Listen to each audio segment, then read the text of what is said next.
आत्तापर्यंत धनगर समाजाचा व्यक्ती हर एक वेळेस आपल्या रेलमधून समाजाला जागृत करण्याचा प्रयत्न केलेला आहे, समाजाला समजावण्याचा प्रयत्न केलेला आहे. तसेच आज इथं हे रेल दादा, आपण आपल्या रेलमधून अनेक लोकांना समजावण्याचा प्रयत्न केला आहे धनगर समाजाला. आत्तापर्यंत तुम्हाला काय अनुभव आला त्याचा? मी माझ्या रीलमधनं लोकांना फक्त हा संदेश दिलेला आहे की डॉक्टर बाबासाहेब आंबेडकरांनी संविधान लिहिलं, त्या संविधानामध्ये 36व्या नंबरला धनगर जो की अस्तित्वात नाही आहे. आपल्याला आरक्षण मागायचं नाही आहे, आपल्याला ऑलरेडी आरक्षण दिलेलं आहे.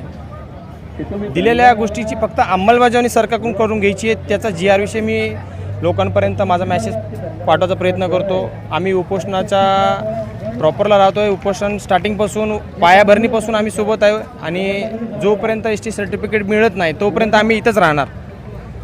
दीपक भाऊच्या नेतृत्वामध्ये सकल महाराष्ट्र धनगर समाज येणाऱ्या 24 तारखेला भव्य असा भूतोना भविष्य महामोर्चा होतो आहे.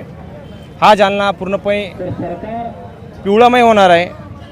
पिवळमय म्हणण्यापेक्षा सोनेरी होणार आहे की जे सकल धनगर समाज महाराष्ट्रामधले धनगर समाज बघणार की 5 ते 7 लाखापर्यंतची लोकसंख्या मी तुम्हाला बोलतो, यापेक्षा जास्तही येणार आहे.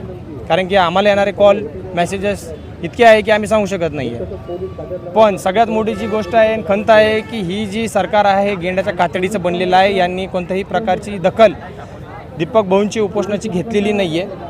कोणत्याही प्रकारचं शिष्टमंडळ अजूनसुद्धा इथं आलेलं नाही आहे व कोणत्याही नेत्यांनी कोणाला शिष्टमंडळातून कॉल केला नाही आहे की बाबा तुमची मागणी काय आहे आम्हाला कळू द्या. सरकारला एकच सांगू इच्छितो की आपण जर लवकरात लवकर निर्णय घेतला नाही तर हा धनगरांचा इतिहास कुऱ्हाडीचा आहे. ही कुऱ्हाड कुठे बी फिरता फिरता तुमच्यापर्यंत येऊ शकते. याची दखल तुम्ही नाही घेतली तर हे तुम्हाला नक्कीच जाणवेल. सरकारला शेवटची नम्र विनंती करतो की आपलं शिष्टमंडळ लवकरात लवकर पाठवावं आणि हा आमचा अंमलबजावणीचा विषय मार्गी लावावा.